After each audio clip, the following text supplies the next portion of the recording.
Well, let's shift gears a little bit, and Betsy Russell from the Spokesman-Review has a question.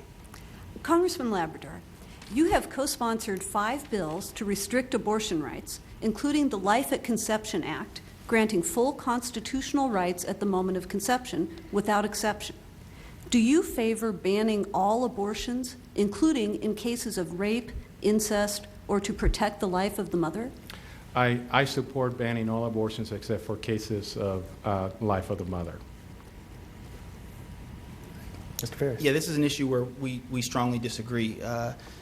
I do support a woman's right to choose what happens to her body. I think that it's important that we understand that issues that affect women essentially affect us all. And I don't think that it's the government's place to be making decisions for women about their health care. We live in a free society, and we talk about civil liberties and about personal freedoms and individual freedoms, and I believe that that would be the example of an intrusive government making decisions for women about their health care.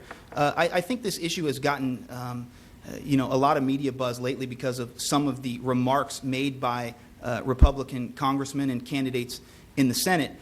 Most recently, Richard Murdoch, who made the comment about even life that's conceived through a rape, that was God's intended plan.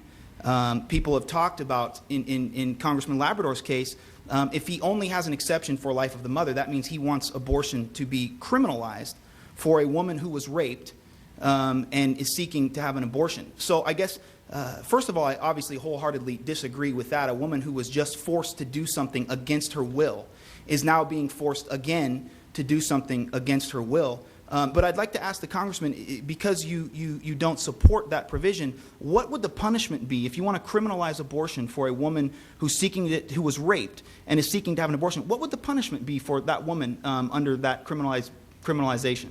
Not here to answer your questions, but thank you.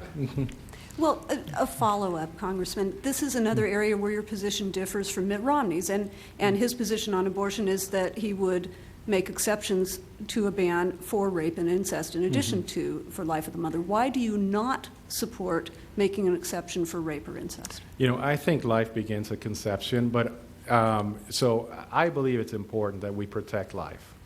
However, if a bill came to Congress that had those 3 exceptions, I would vote for that bill.